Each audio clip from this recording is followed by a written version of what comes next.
Welcome to the Intelligence Briefing Live, What's the Buzz, where leaders and hands-on experts share how they have turned hype into outcome. Today, we'll talk about making your AI strategy actionable. And who better to talk to about it than someone who helps leaders do just that? Vashishta. Hey, Vin, how are you? I'm good. Thanks for having me on. How are you doing today? Doing all right.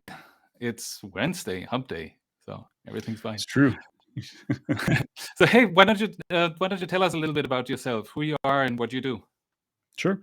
Vashishta, been in technology for over 25 years, been working in the data science, machine learning, AI space for last 10, doing strategy work, AI strategy, data product strategy for just about 8 years now. Because as I started 𝗍𝗀𝗏 in 2012 and almost immediately realized I could not do any interesting projects unless I got C-level buy-in, unless the ROI was there. And I began to see all of the problems that were stacked up behind asking for buy-in. And that's where I got involved in strategy, because you can't do this without holistic strategy, which is what we're talking about today. So I've helped clients, Fortune 100 clients, SMEs, startups. It's been interesting over the last 5 years how interested startups and SMEs are suddenly in doing this in a more rigorous way and doing this in a way that returns value to the business instead of sort of this exploratory pilot way. So that's my story. The only funny part about it was I tried to get into AI in the early mid 90s when that first boom happened, and no one wanted to hire me. I went to college for machine learning. I think I was going to graduate and go straight into Microsoft. Yeah. I had to wait almost 15 years for it to come around. Well, see, that's what I like about the industry. There are lots of second chances. Yep. Looks They gave me another shot. So, yes, awesome. So hey, I've been following you on LinkedIn for quite some time, and I'm sure many of you in the audience are familiar with you and your content as well. So I'm really looking forward to learning more about defining an AI strategy from you today. And to those of you in the audience, if you're just joining the stream, drop a comment in the chat. What do you think an AI strategy for your business needs to answer? And if you have any other questions, please do put them in the chat as well. I want to make sure that we have enough time to answer them and keep this interactive. Yeah, take advantage of the free time. If you got a question, definitely throw it into the chat, because this is a good opportunity. Exactly. Doesn't get better than this. At least not cheaper. I promise it'll be worth every penny.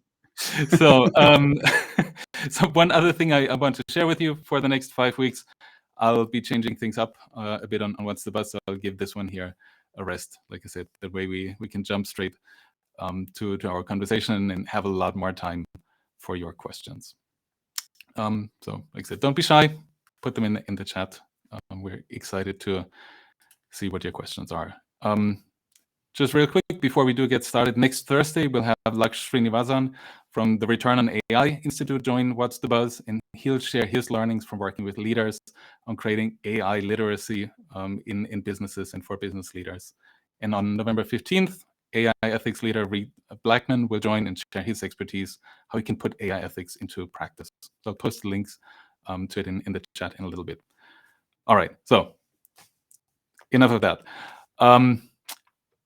I want to hear from you, Vin. I'm really curious. I posted a poll on LinkedIn earlier this week, and I would love to get your perspective. So I asked the community, how should organizations start their AI journey? Start with strategy or start with projects? What do you say? I think you should start with opportunity discovery. It's the same place that you should start any sort of strategy planning.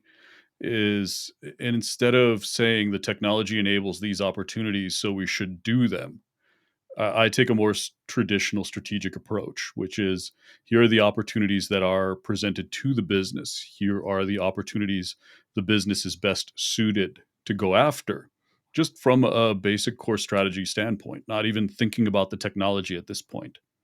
And then from there, we have your business strategy, and then business model, operating model, and you should have a third piece, which is the technology model. And that explains why the business uses technology to go after the opportunities that it's decided on, that it's discovered. that it's gone through the process of saying this is what we should be doing, not what we could be doing. And when you Mhm. do that, you have strategy and value driving technology versus technology saying this is possible, so why don't we do it? Yes. That's the big mistake up front that I think most clients that I get brought in to help, most businesses that I see struggling with data science and Mhm. machine learning, just because it's possible, they think it's probably something that should be done, and there's a lot of FOMO. There's a lot of, well, what if the competition gets there first? But it's Right. way more Yes. important to say these are the best opportunities for the business, technology agnostic. How do we use data, analytics, AI to be better at capitalizing on those opportunities? And if you use the discovery framework, you end up with a better AI strategy because it's through to the technology model, it's tethered to your business model, your operating model, and core strategy. It isn't trying to change core strategy or drive core strategy. It's just an extension. Mhm. The point that really resonates with me is what you mentioned. Is it a solution looking for a problem, right? We could be using AI, so let's throw it at a problem, or let's use AI and let's find a problem that we can apply to it to. And to your point, I feel we still see that quite a lot in businesses today, and it's great to hear from you. Really think about the opportunity first, what you really want to accomplish, and then think about your AI and technology strategies and auxiliary supporting strategies. Yeah, and it Awesome. forces us to justify ourselves. I think that's one of the critical pieces of it is now we're not assuming there's value. Now we're making the case. And when you Yes. make the case, we talk about buy-in, we talk about stakeholders, keeping them engaged. If they've already decided this is what they need to do, this is what they should be doing, and I come along and say, I got great news for you. I can help you do this in a way that generates more value, where you'll be more productive, or in a way that'll cost you less. That's engagement right there. I'm not pitching them my pet project. I'm pitching them their pet project made better with this technology. I'm a partner. Yeah, that's awesome. And I think also just the last piece you mentioned, partnership is really important in this too, right? In seeing on eye level. Now, his strategy can be a pretty big term, and I'm sure even if you do work with C-level executive strategy, obviously it's very important. But as you cascade it down in the organization, it's still a big term, and it might be a little fuzzy or nebulous. So what would we say is the first thing that the leaders should really consider when working on their AI strategy? I know you already mentioned look for opportunities and then see what other strategies can support it or might need to be adjusted. But what's the first thing leaders should take a look at? I would actually say three things. I think one Mhm. is the concept of continuous transformation. When you look at where the business is today, they're not going to go from level 1 maturity to level 30 in one step. So looking at it as continuous. I think that's really important because you're going to start making decisions today that amplify and support your goals next year and in 3 years. And when you start looking at transformation as a continuous process, your decision making changes. And I think that's a critical component of defining strategy. Strategy must inform decision making across the enterprise. That's the implementation piece of it, which often gets lost.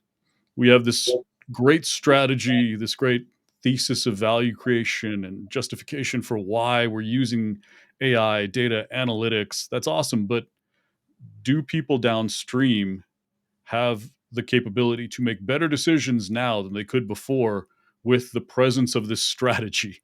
Did this do anything? Did Yes. it actually improve? And I think we overlook that AI data strategy, analytics strategy isn't just for the data organization. It lives throughout the entire business. Every business unit and all the way down to frontline employees, they're making decisions about data, about what software to buy, about what functionality to enable, how to spend their time, what literacy really means.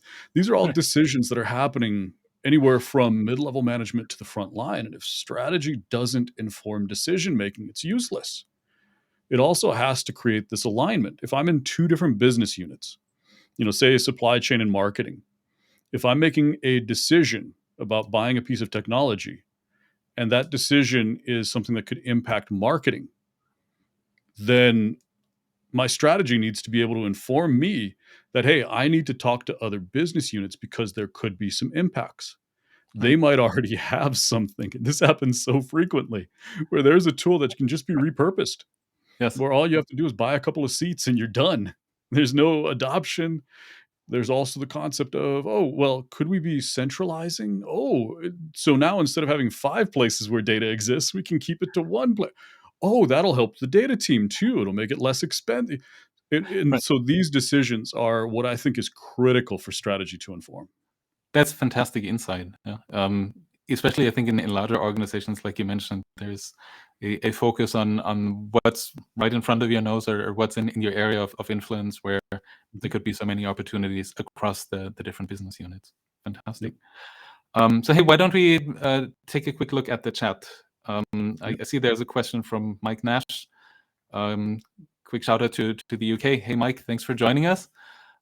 So Mike is asking, when using a discovery framework, how do you weigh up one opportunity over another? Do you use a form of metric or measurement? I think that's just traditional strategy. Whatever the business is currently using for KPIs should be the beginning of where we trace value back to. So I don't want to introduce top level new metrics to begin with and new KPIs to begin with. I want to dovetail into whatever the business is already using, because this is hard enough. I don't want them to change overnight. I'm going to provide decision support systems. I'm going to begin to evolve KPIs and improve them, connect decisions with outcomes using KPIs, and get to the point where KPIs are causal. But I'm not going to do that tomorrow. I'm not going to try to do that as step one. So no matter what the business is using right now, I'm just going to dovetail with that. And my message is always, so you're discovering opportunities this way.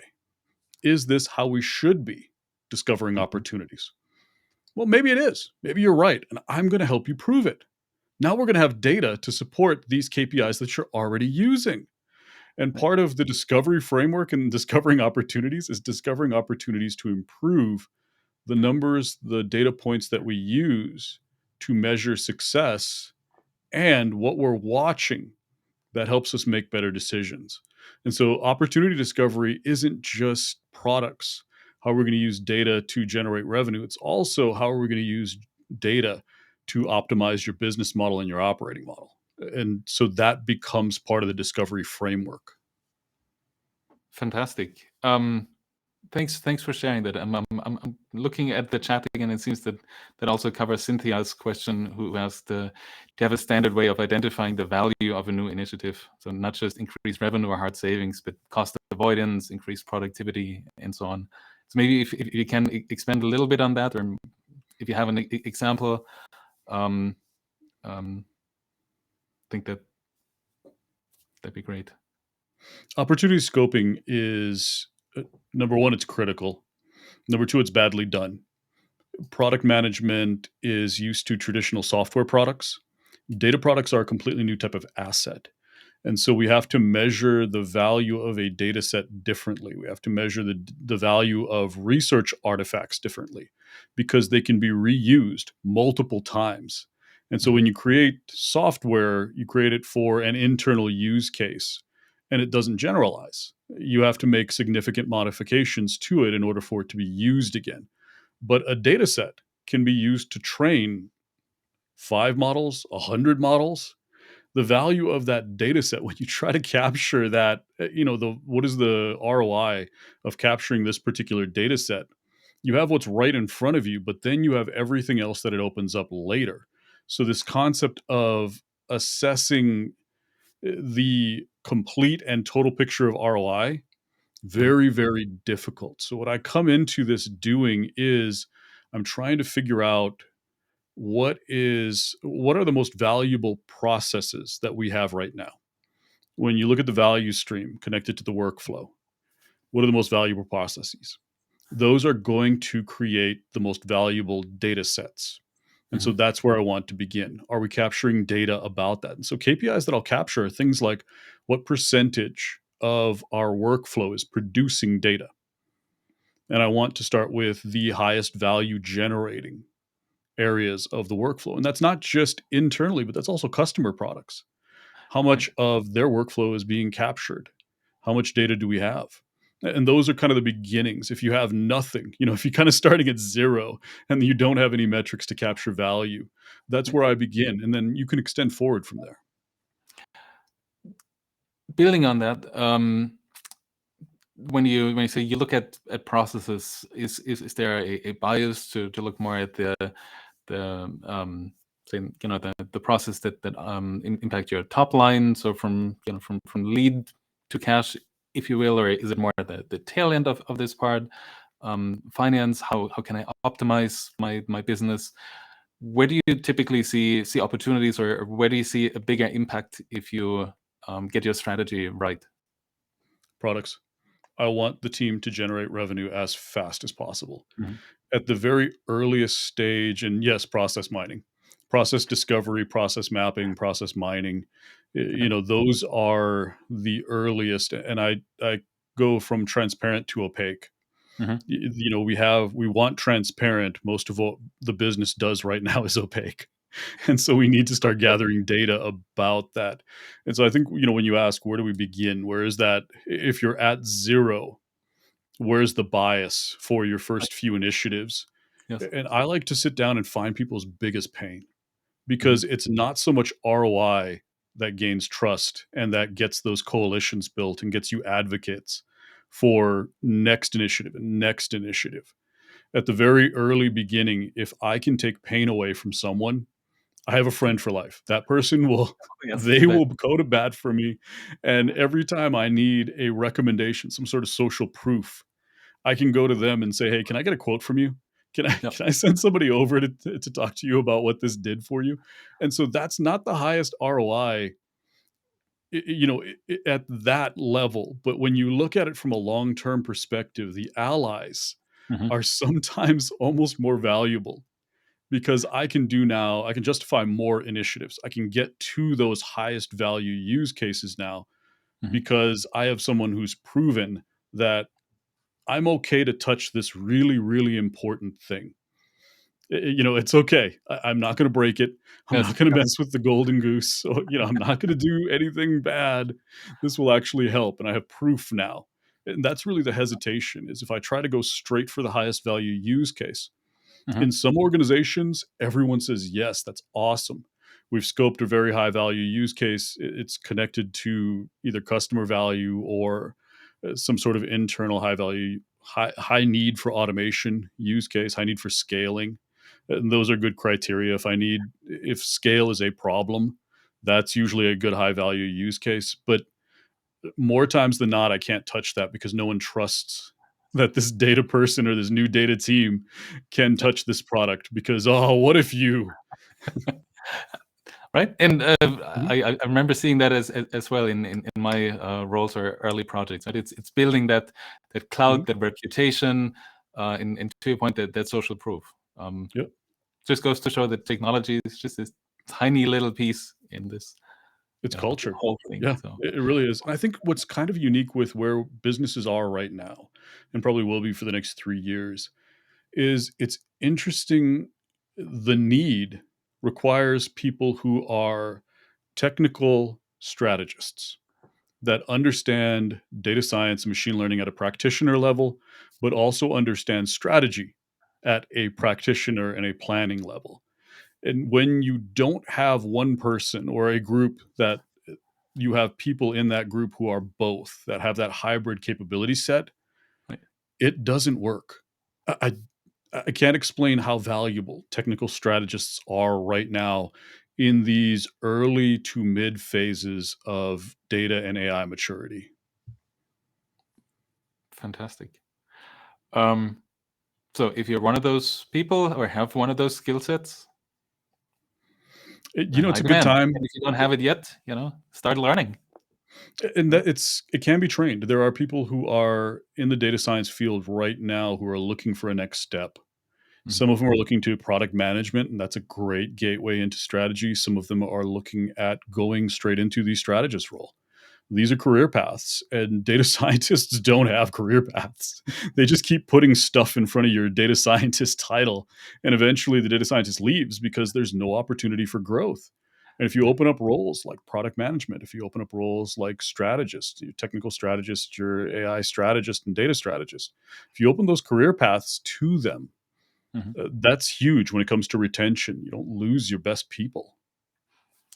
I think that's actually a good segue. I'll pick another question from the audience. I see Carly has joined us. Carly is a machine learning manager in the video game industry. So Carly says, "Hey, I'm hoping to learn more about COEs and whether the recommendations are to centralize machine learning teams or to embed them on product development teams to be closer to stakeholders." I feel that dovetails nicely into your remarks just now. It's an arc. And this is, and I think we've seen, I'm not going to name the company, but there was a big tech company that recently completed their arc. Phase one is everything's decentralized, everything's chaos. You have platforms all over the place. You have people all over the place. You have stakeholders all over the place. There's nothing that's under control. There's nothing that's really supporting or uniform. And so you have to centralize. These are essentials. You have to go through the center of excellence model. You have to create a single process for data analytics, data science, and eventually research. You have to create a single set of tools so that you can hire, instead of having 18 different capability sets scattered throughout the organization. Really, you have to build the center of excellence so that your business learns how to do data science. It becomes reproducible. You have ways of getting things into production, integrating with existing product lines, developing and deploying new product lines. All of these things have to happen. And if you have 8 groups that are separated, it's way less efficient. But once that happens, and this is the transition that most people aren't aware of, then you decentralize. You take all of your resources and you put them in either internal user facing, internal user supporting, or product teams, external product customer facing teams. You have an innovation team, because if you lose that, decentralization has that massive threat. When you centralize, innovation initiatives get prioritized because the techies control it. So, hey, we're going to do all this cool stuff. And so you end up with a lot of innovation initiatives, which create the need to have a framework for monetizing innovation, keeping innovation connected to business value. And so that's critical in the COE, so that when you distribute, now those innovation initiatives are still included, because each team and each product team knows how to monetize innovation.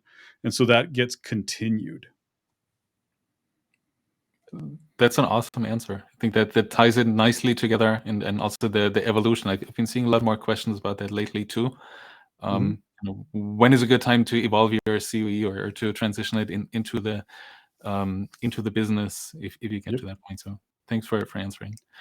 I think when you've got a track record of success, if it was going to be one thing that I would say, is when you have a history of success of internal initiatives that do cost savings and improve productivity, and you have a track record of success delivering incremental new features to existing product lines, and you figured out how to deliver new products.